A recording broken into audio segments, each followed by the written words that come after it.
Hello everyone, and welcome back to our channel. I'm truly honored that you've chosen to spend this moment here. If this is your first time watching, don't forget to subscribe and click the notification bell so you won't miss any of our videos that explore the deep wisdom of the spiritual path. Today, we are going to unfold a question that lies at the very heart of spiritual growth and human transformation. How does one attain true blessings in life? Is it just a matter of luck, karma, or external effort? Or is it something more subtle, more profound, more rooted in the core of your own being? We will explore why a single, sincere thought of compassion can be the very key that unlocks the path to Buddhahood. This is not poetic exaggeration, it's a truth spoken by enlightened masters, demonstrated through the lives of saints and sages, and available to each one of us, if we are willing to look inward and awaken that seed within. Let's start by addressing a misconception that many of us carry, often unconsciously. We equate blessings with comfort. We think that to be blessed means to be wealthy, healthy, loved, and protected from hardship. And while these are beautiful experiences, they are not the essence of blessing.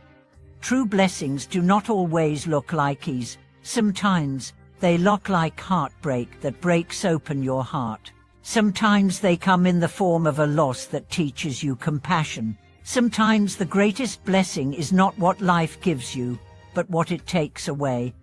You see, blessings are not conditions, they are capacities. The capacity to remain kind when the world is cruel. The capacity to keep your heart open when it's safer to close. The capacity to see others not as threats or burdens, but as mirrors and fellow travelers.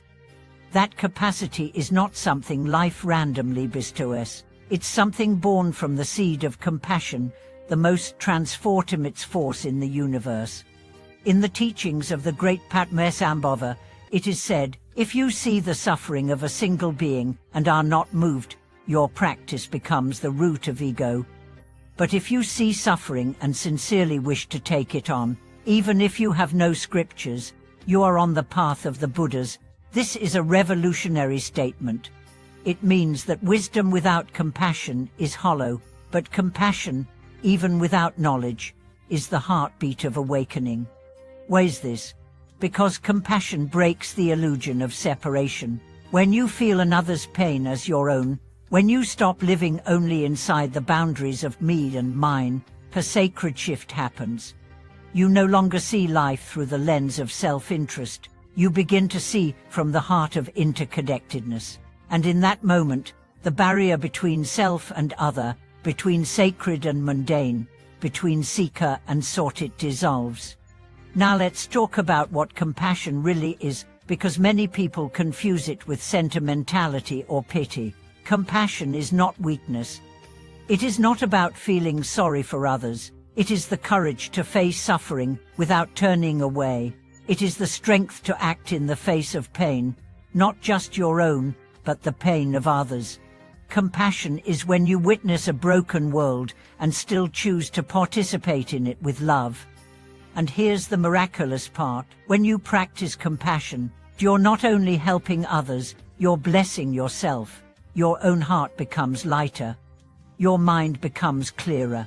Your path becomes guided not by fear or greed, but by purpose. Compassion does not drain you. It expands you. It does not make you smaller. It makes you boundless. There's a story of a young man who lived in a small village plagued by poverty and hardship. One day, he saw an old man struggling to carry a heavy load. Though the young man was weak and hungry himself, he offered to help. The old man smiled and said, "You have no idea what you've just done." Days later, the young man found a job, then a home, then a community. His life began to change, not through strategy, but through service. He would later say, "I did not help the old man. The old man helped me discover who I really was." That is the power of compassion. It is the root of true blessing, not because the universe rewards kindness like a vending machine, but because compassion realigns you with your highest nature. It clears the clouds of selfishness. It opens the gates of insight. It harmonizes your actions with the flow of reality. But this doesn't mean compassion is always easy. In fact, the deeper your compassion, the more you will feel the world's suffering. There will be moments when your heart breaks open with grief for a child lost in war, a mother without food, an animal abandoned. You may wonder, how can I bear this pain? But that pain is not a burden, it is a sacred wound. It is your entry into the boundless heart of a Bodhisattva, the awakened being who chooses to stay in the world, not to escape it, but to redeem it. To cultivate this kind of compassion, you don't need dramatic acts, you just need presence. Begin where you are. Smile at the stranger who looks lost. Offer patience when someone tests you.